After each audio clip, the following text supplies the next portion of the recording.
crucial MoU has been signed between India and the UK in the security sphere. The Central Bureau of Investigation, CBI, and the UK's National Crime Agency have signed a Memorandum of Understanding in Aylesbury to strengthen cooperation on combating organised crime, corruption and economic offences. On Wednesday, the same day, India and the United Kingdom signed a long-awaited free trade agreement. The MoU is aimed at improving information sharing and cooperation between the two nations. Let me take that then with Adit Kothari. Adit, is this a big moment for India as far as agreements are concerned, and does that signal that this is where the world is headed? We're not just simply going to be talking about trade. When we're talking about agreements, let's talk about all other sectors which do impact both the countries, because the Prime Minister, the Indian Prime Minister, in his press conference, Adit Kothari, was very clear on bringing up two aspects. Number one was his discussion with Keir Starmer on terrorism.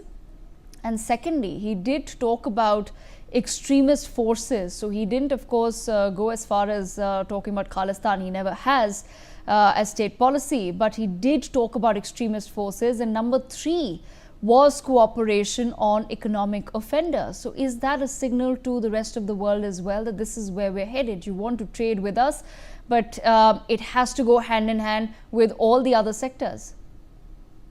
I completely concur with that. I think it's a tectonic shift with this particular government because they understand the concept of reciprocity. So, it's the relationship, the foundations of any good relationships is based on give and take.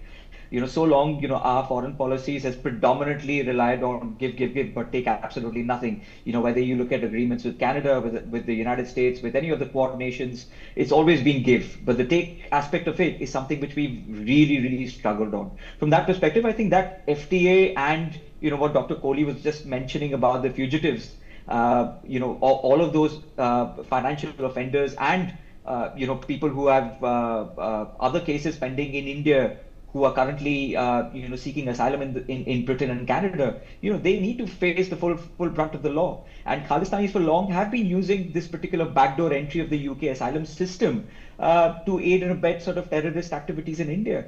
And they have been provided disproportionate amount of patronage by the state machinery in Britain.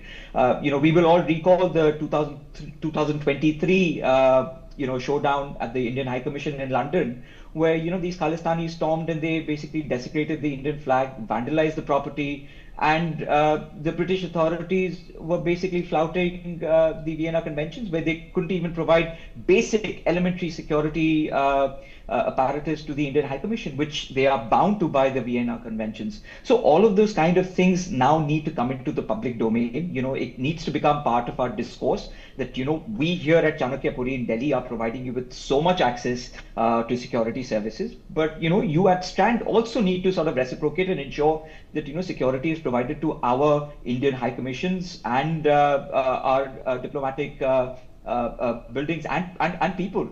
Vikram Doraiswamy, who's the High Commissioner, he was visiting a Gurudwara in Glasgow, and he was heckled by Khalistani extremists, and he was basically forced to retreat and go back into his car. So that's the kind of flouting of Vienna Conventions that we've seen by the British government. Having said that, coming back to the FTA, I think we need to realize that this is a strategic move for the UK as well, because it also de-risks itself from the supply chain, which it was held hostage by China for so long. Yes. So, it's a complex deal at the end of the day, and it has taken 5 British Prime Ministers, because I am going to count Theresa May as part of that initial negotiations.